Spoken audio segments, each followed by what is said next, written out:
Hi అండి, welcome to మాయా రుచులు. ఈరోజు రెసిపీ వచ్చేసి ఎంతో టేస్టీగా ఉండే స్వీట్ రెసిపీ అండి. ఇలా రవ్వతో కనుక స్వీట్ చేసుకున్నారంటే ఇంట్లో అందరూ ఇష్టంగా తింటారు. సూపర్ టేస్టీగా ఉంటుందండి. నోట్లో ఎలా వేసుకుంటే అలా మెల్ట్ అయిపోతుందండి. ఇంకెందుకు ఆలస్యం, ఈ టేస్టీ రెసిపీని ఎలా చేసుకోవాలో ఈరోజు వీడియోలో చూసేద్దాం.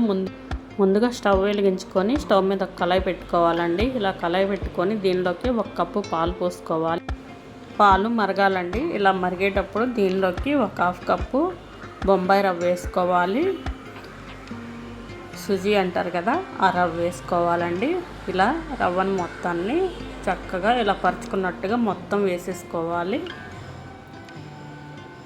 ఇలా వేసుకున్నాక గంటితో తిప్పుకోవాలండి.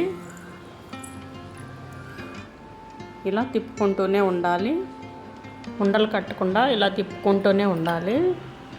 ఇలా మొత్తం దగ్గర పడిపోయాక దీనిలోకి ఇప్పుడు 1 టీ స్పూన్ మైదా పిండి వేసుకోవాలండి. మైదా పిండి వేసుకొని ఇలా గంటితో బాగా తిప్పుకోవాలి. ఇలా తిప్పుకున్నాక దీనిలోకి 2-3 యాలకులు దంచుకొని వేసుకోవాలండి. వేసుకొని ఇలా గంటితో బాగా తిప్పుకొని ఇప్పుడు స్టవ్ ఆపేసుకొని పక్కన పెట్టేసుకోవాలి. ఇప్పుడు స్టవ్ మీద ఒక గిన్నె పెట్టుకొని దానిలోకి 1 కప్పు వాటర్ పోసుకోవాలండి. 1 కప్పు వాటర్కి 1 కప్పు పంచదార వేసుకోవాలి.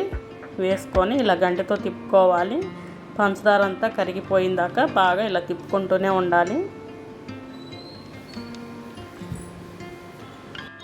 పంచదార కరిగిపోయిందండి. దీనిలోకి ఇప్పుడు కుంకుమ పువ్వు వేసుకోవాలి.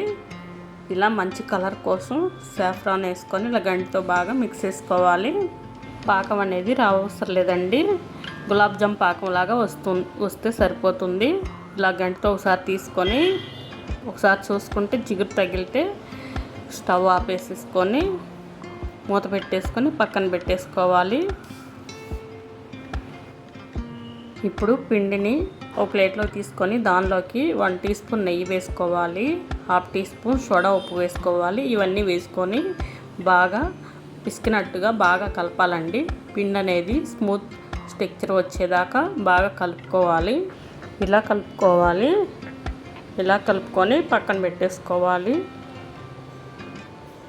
ఇప్పుడు పిండిని కొంచెం తీసుకొని ఇలా ఉండలుగా చేసుకొని అరచేతిలో ఒత్తుకోవాలండి. ఇలా సైడ్ క్రాక్స్ ఏమి రాకుండా ఇలా రౌండ్గా చక్కగా తిప్పుకుంటూ ఒత్తుకోవాలి. ఇలా బాదుషాల్లాగా చేసి పక్కన పెట్టేసుకోవాలి. లేదా రౌండ్ షేప్లో అయినా చేసుకోవచ్చండి. నేనైతే ఇలా బాదుషా షేప్లో చేస్తున్నాను. మీకు రౌండ్గా రావాలంటే ఉండని ఇలా చేతిలో పెట్టుకొని ఇలా గట్టిగా ప్రెస్ చేస్తే చక్కగా బాదుషా షేప్ అనేది వచ్చేస్తుందండి. ఇలా అన్నీ చేసుకొని ప్లేట్లో పెట్టుకొని మొత్తం పక్కన పెట్టేసుకోవాలి.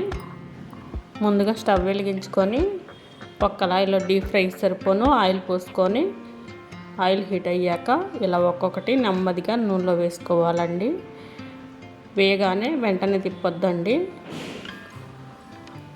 కొంచెం వేగాక అప్పుడు టర్న్ చేసుకోవాలి. ఇలా అన్నీ వేసుకొని ఒకసారి టర్న్ చేసుకొని ఇలా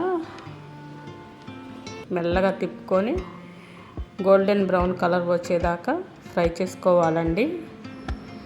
అన్నీ ఇలా ఫ్రై అయ్యాక ఇప్పుడు ఒక ప్లేట్లో తీసేసుకుందాం. ఇలా మొత్తం ఒక ప్లేట్లో తీసేసుకొని ముందుగా రెడీ చేసి పెట్టుకున్న పంచదార సిరప్లోకి వేసుకోవాలండి. ఇలా పంచదార సిరప్లో వేసుకొని ఒకసారి పైకి కిందకి తిప్పుకోవాలి. ఇలా తిప్పుకున్నాక మూత పెట్టుకొని ఒక 1/2 అవర్ పక్కన పెట్టేసుకోవాలి. 1/2 అవర్ తర్వాత చూపిస్తున్నాను. చూడండి, పంచదార సిరప్ అనేది ఎంత బాగా అబ్జర్వ్ చేసిందో వీడియోలో చూపిస్తున్నట్టు. నోట్లో వేసుకుంటే ఇలా వేసుకుంటే అలా కరిగిపోతుంది. ఎక్కువ టైం కూడా పట్టదండి. తక్కువ టైంలో ఈజీగా ఇంట్లో ఉన్న వాటితోనే ఈజీగా చేసేసుకోవచ్చు. డ్రై ఫ్రూట్స్తో గార్నిష్ చేసుకొని సర్వ్ చేసుకొని తింటే ఎంతో టేస్టీగా ఉండే ఈ స్వీట్ రెసిపీని మీరు కూడా తప్పకుండా ట్రై చేసి మీకు ఎలా వచ్చిందో కామెంట్లో తెలియజేయండి. మా ఛానల్ని like and share and subscribe చేసుకోండి. మీ ఫ్రెండ్స్కి మీ ఫ్యామిలీ మెంబర్స్కి షేర్ చేయండి. Thank you for watching.